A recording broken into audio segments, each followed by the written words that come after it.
आज की इस वीडियो में आप जानेंगे कि कुंडली में पितृदोष का क्या लक्षण बनता है, कैसे जानते हैं कि कुंडली में पितृदोष है, और साथ में यह भी जानेंगे कि यदि कुंडली में पितृदोष बन रहा है तो इसका उपाय क्या किया जाए, इसका क्या निवारण होगा। इसके साथ साथ यह भी जानेंगे कि हमारे घर में कैसे पता चलता है कि पितृदोष है, क्या क्या कारण होते हैं और उनका निवारण क्या होता है, आप यह भी जानेंगे। चैनल पर यदि आप नए हैं तो कृपया सब्सक्राइब करके नोटिफिकेशन बेल को जरूर ऑन कर लें। वीडियो को लाइक करके कमेंट में जय माता की जरूर लिखें। आइए इस वीडियो का शुभारंभ करते हैं।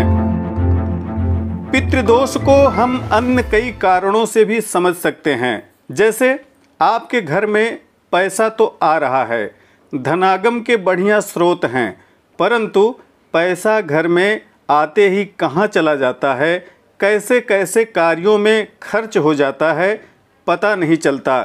तो यह कारण भी पितृदोष की श्रेणी में ही आता है। यदि आपका 4-5 लोगों का परिवार है, अर्थात छोटा परिवार है, परंतु उसमें भी कलह बनी रहती है, लोग एक दूसरे से ईर्ष्या करते हैं, एक दूसरे की बातों को काट देते हैं, यह भी पितृदोष का कारण बन सकता है। घर में संतान का जन्म नहीं हो रहा है, अर्थात कुल की वृद्धि रुकी हुई है, तो यह भी पितृदोष की ही श्रेणी में आता है। इससे भी जाहिर होता है कि आपके घर में पितृदोष है। घर में मांगलिक कार्य, शादी विवाह नहीं हो रहे हैं तो भी हमें समझना चाहिए कि पितृदोष हो सकता है। हमारे पितर यदि प्रसन्न हैं तो वह हमें धन धान्य, कुल की वृद्धि, आपस में प्रेम, घर में मांगलिक कृत्य आदि प्रदान करते हैं। और यदि ये चीज़ें घर में नहीं हो रही हैं तो समझ लेना चाहिए कि पितृदोष हो सकता है। पितृदोष के कारण घर के अंदर नकारात्मक ऊर्जा का संचार बना रहता है। घर के सदस्यों को यह महसूस भी हो सकता है कि वे यदि घर में आते हैं तो उसके साथ साथ परेशानियां भी आ जाती हैं, अंदर कलह उत्पन्न होना शुरू हो जाती है, और जब वे घर से बाहर जाते हैं तो कुछ स्थिति सही महसूस होने लगती है। यह सब पितृदोष का कारण हो सकता है।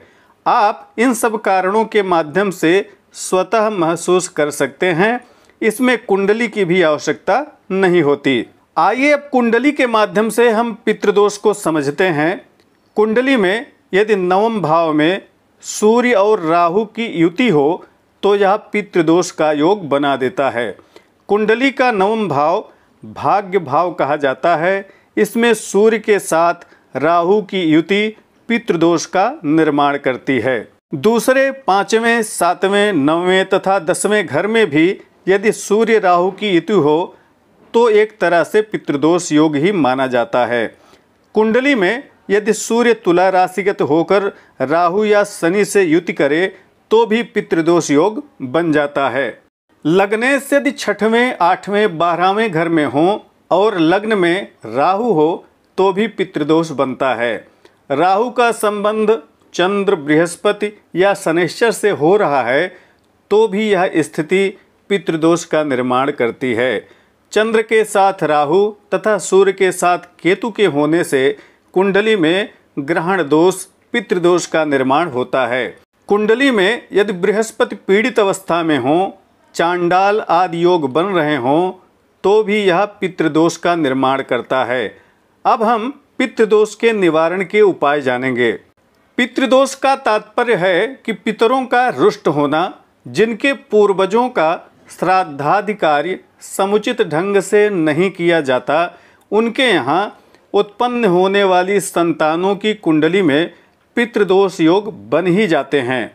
इसके लिए सबसे उत्तम कार्य है पितरों के निमित्त गया श्राद्ध, काशी वाराणसी के पिशाच मोचन तीर्थ में नारायण बलि तथा त्रिपिंडी श्राद्ध। ये ऐसे श्राद्ध हैं जो कि जाने अनजाने, ज्ञात अज्ञात समस्त पितरों को तृप्ति प्रदान करके प्रेत योनि से छुटकारा दिलाते हैं, और जिनके पितर तृप्त होते हैं, संतुष्ट होते हैं, उनके यहाँ सारा कार्य मंगल ही मंगल होता है। आइए पितृदोष के निवारण के कुछ अन्य उपायों के बारे में भी जान लेते हैं। पूरे पितृपक्ष तर्पण करें। पितरों की तिथि पर पार्वण श्राद्ध करें। यदि आपको पता है कि अमुक पूर्वज की अकाल मृत्यु हुई है तो उसके निमित्त नारायण बलि अवश्य कराएं। पीपल वृक्ष में नित्य जलदान दीपदान करें। प्रत्येक अमावस्या को पितरों के निमित्त श्राद्ध करें। गोदान अन्नदान करें। पितरों की तिथि आने पर श्राद्ध तर्पण के साथ ब्राह्मण भोजन कराएं। अन्न वस्त्र का दान दें। त्रिपिंडी श्राद्ध बहुत ही उत्तम बतलाया गया है। इस श्राद्ध के द्वारा ज्ञात अज्ञात समस्त पितरों को तृप्ति प्राप्त हो जाती है। संभव हो तो बगीचे में पीपल बरगद के वृक्ष लगाएं। प्रतिदिन भगवान सूर्य को अर्घ्यदान करें। सूर्य उपासना करें। इन उपायों को करके आप पितृदोष से होने वाले कष्टों से छुटकारा पा सकते हैं। ध्यान यह भी रखें कि जब भी श्राद्ध आदि कार्य कराएं तो ऐसे ब्राह्मण का चयन करें जो कि इस कार्य को कराने में दक्ष हो, मंत्र और विधि का पूर्ण ज्ञाता हो। अन्यथा उपाय कर लेने के बाद भी परेशानियों से छुटकारा मिलना मुश्किल होता है। इसलिए इस कार्य में समय, मुहूर्त, ब्राह्मण, स्थान सबका उत्तम चयन जरूरी है। यदि आपको इस विषय में कोई शंका हो तो आप प्रश्न पूछ सकते हैं। आशा है यह वीडियो आपके लिए उपयोगी होगी। प्रामाणिक व्रत पर्व त्योहार, ज्योतिष, वास्तु तथा ग्रह बाधा निवारण संबंधी जानकारियों के लिए बने रहें हमारे साथ। नमस्कार। जय विश्वनाथ।